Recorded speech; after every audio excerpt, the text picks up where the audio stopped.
Bismillahirrahmanirrahim. Assalamualaikum warahmatullahi wabarakatuh.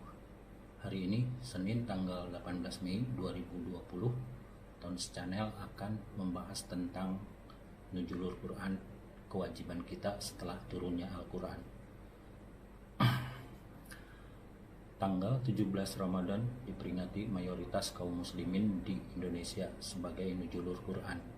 Apa itu nuzulul Quran? Kapan turunnya Al-Quran dan apa kewajiban kita terhadap Al-Quran? Arti nuzulul Quran secara bahasa, nuzulul Quran adalah turunnya Al-Quran. Secara istilah, nuzulul Quran adalah diturunkannya Al-Quran secara sekaligus dari Lauhul Mahfuz ke Baitul Izzah, langit atau langit dunia, pada Lailatul Qadar. Lalu Al-Quran diturunkan secara berangsur-angsur dari Baitul Izzah kepada Rasulullah Shallallahu Alaihi Wasallam selama sekitar 23 tahun. Disinilah letak perbedaan tanggal nuzulul Quran. Mengapa ada yang memperingati nuzulul Quran pada tanggal 17 Ramadan seperti mayoritas umat Islam di Indonesia, sedangkan di negara lain ada yang memperingati pada tanggal lainnya.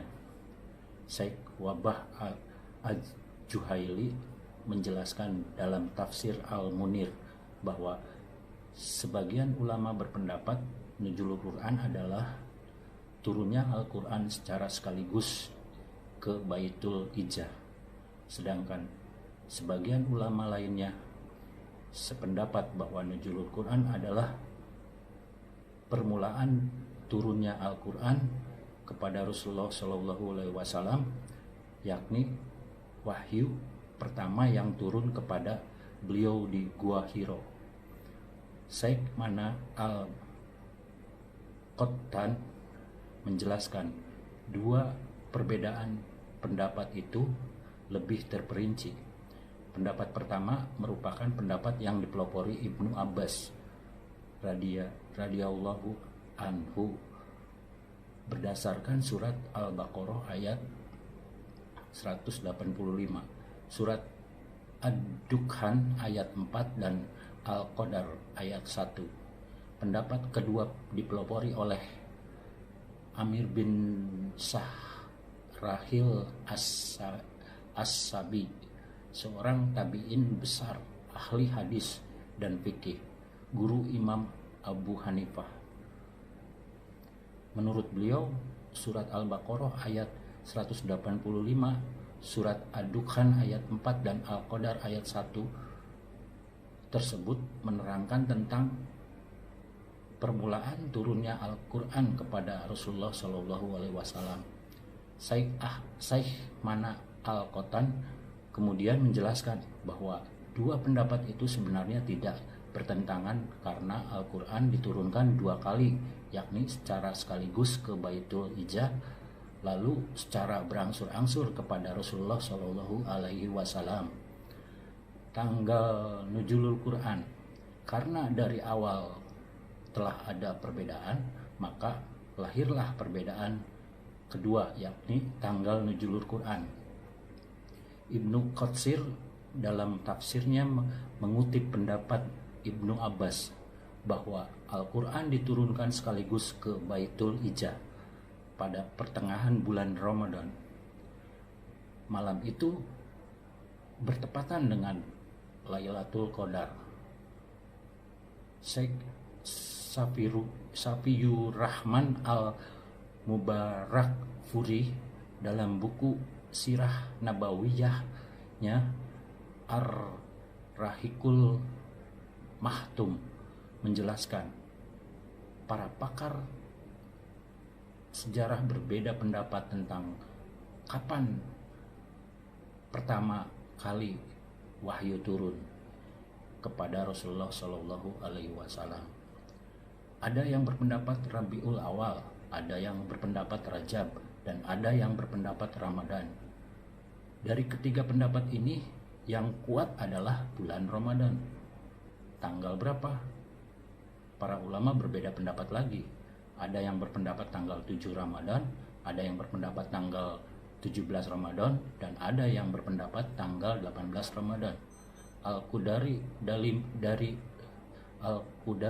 dalam muhadaratnya menguatkan tanggal 17 Ramadan. Agaknya pendapat Ibnu Abbas yang menyebut pertengahan Ramadan dan Al-Qudari yang menyebut 17 Ramadan, inilah yang membuat mayoritas umat Islam di Indonesia meyakini nuzulul Quran tanggal 17 Ramadan. Adapun Syekh Safiyur Rahman sendiri menegaskan bahwa Rasulullah menerima wahyu pertama kali di Gua Hiro pada hari Senin tanggal 21 Ramadan, bertepatan 10 Agustus 610 Masehi. Hujah beliau, Al-Quran diturunkan pada Lailatul Qadar, sedangkan Lailatul Qadar menurut banyak hadis terjadi pada malam ganjil pada 10 hari terakhir bulan Ramadan. Hadis lain menjelaskan bahwa Rasulullah pertama kali mendapat wahyu pada hari Senin pada bulan Ramadan tersebut jatuh pada tanggal 7, 14, 21, dan 28, sehingga beliau menyimpulkan tanggal 21 Ramadan. Kewajiban terhadap Al-Quran yang penting bukanlah tanggal berapa nuzulul Quran, karena ada perbedaan pendapat ulama. Yang paling penting adalah bagaimana interaksi kita dengan Al-Quran di bulan yang disebut juga Sahrul Quran ini, atau beberapa hari yang ditentukan itu ialah bulan Ramadan, bulan yang di dalamnya diturunkan, atau permulaan Al-Quran sebagai petunjuk bagi manusia dan penjelasan-penjelasan mengenai petunjuk itu dan pembeda atau antara yang hak dan yang batil. Quran surat Al-Baqarah ayat 185.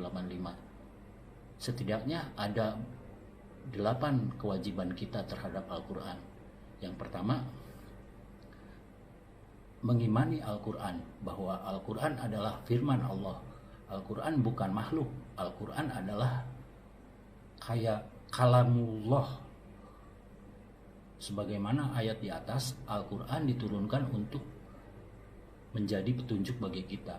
Tanpa mengimaninya, manusia tidak mungkin menjadikannya sebagai pegangan hidup.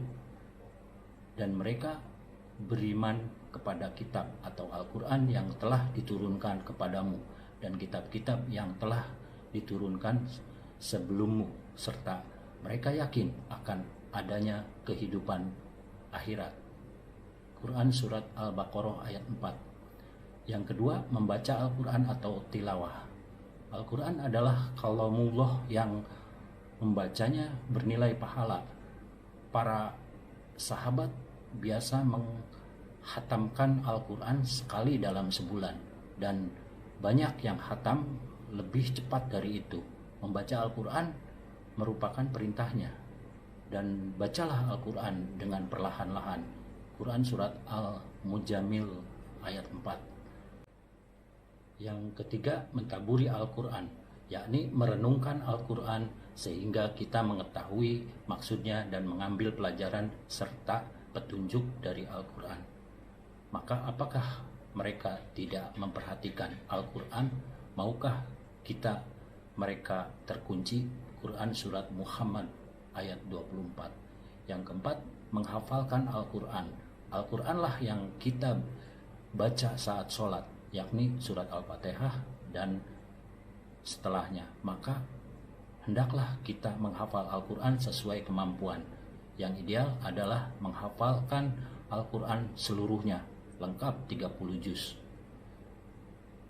Kedudukan para penghuni surga nanti akan berbanding dengan hafalan Al-Qurannya. Semakin banyak ia hafal Al-Quran, semakin tinggi kedudukannya di surga. Akan dikatakan kepada sahibul Quran atau di akhirat, bacalah dan naiklah. Bacalah dengan tartil sebagaimana engkau membaca dengan tartil di dunia, karena kedudukanmu tergantung pada ayat terakhir yang engkau baca. HR Abu Daud. Yang kelima, mengamalkan Al-Quran. Yang kelima adalah mengamalkan Al-Quran. Apa yang diperintah Al-Quran kita lakukan, apa yang dilarang Al-Quran kita tinggalkan. Pendek kata, kita menjadikan Al-Quran sebagai petunjuk hidup. Kitab atau Al-Quran ini tidak ada keraguan padanya, petunjuk bagi mereka yang bertakwa. Quran surat Al-Baqarah ayat 2. Yang keenam, mendakwahkan dan mengajarkannya. Kewajiban kita berikutnya adalah mendakwahkan dan mengajarkan Al-Quran. Mengajarkan Al-Quran ini menjadikan kita menjadi manusia terbaik dalam pandangan Allah Subhanahu wa Ta'ala. Sebaik-baik kalian adalah yang mempelajari Al-Quran dan mengajarkannya. HR Bukhari. Yang ketujuh, memperjuangkan dan membelanya. Kita juga berkewajiban memperjuangkan dan membela Al-Quran. Memperjuangkan agar nilai-nilai Al-Quran tegak dalam kehidupan dan membela jika Al-Quran dihina atau dinistakan. Pada hakikatnya Allah tidak membutuhkan pembelaan kita, namun dengan membela Al-Quran Allah akan membela dan menolong kita sebagaimana firman-Nya. Hai orang-orang yang beriman, jika kamu menolong agama Allah, niscaya Dia akan menolongmu dan meneguhkan kedudukanmu. Quran surat Muhammad ayat 7. Yang kedelapan, menerapkan dalam kehidupan bermasyarakat. Tak cukup hanya mengamalkan Al-Quran secara pribadi, kita perlu berupaya menerapkan Al-Quran dalam kehidupan bermasyarakat dan bernegara. Sebab Al-Quran adalah petunjuk hidup dan Allah menghendaki kita menerapkan Islam secara kafah. Hai orang-orang yang beriman, masuklah kamu ke dalam Islam keseluruhan dan janganlah kamu turut langkah-langkah setan. Sesungguhnya setan itu musuh yang nyata bagimu. Quran surat Al-Baqarah ayat 208. Demikianlah pembahasan kita tentang nuzulul Quran, mulai arti, tanggal terjadinya hingga kewajiban kita terhadap Al-Quran. Semoga bermanfaat dan lebih bermakna momentum peringatan nuzulul Quran pada Ramadan kali ini. Saya rasa cukup sekian pembahasan kali ini. Apabila terdapat kekurangan, itu datangnya dari diri pribadi saya. Dan apabila terdapat kebenaran, itu datangnya dari Allah Subhanahu wa Ta'ala. Demikianlah, semoga kita semua ada dalam lindungan Allah Subhanahu wa Ta'ala. La haula wa la quwata illa billahil aliyil azim. Amin amin amin ya rabbal alamin. Allahumma sholli ala sayyidina Muhammad wa ala alihi sayyidina Muhammad. Ya Allah, berilah kami yang terbaik dari sisimu dalam segala hal, baik dalam urusan agama, dunia, dan akhirat. Dan tetapkanlah hati kami selalu istiqomah di jalan-Mu, jalan yang Kau ridhoi. Dan semoga apa yang Tons Channel sampaikan saat ini bermanfaat buat saudara dan saudariku semua. Amin ya Rabb. Wabillahi taufiq wal hidayah. Wassalamualaikum warahmatullahi wabarakatuh.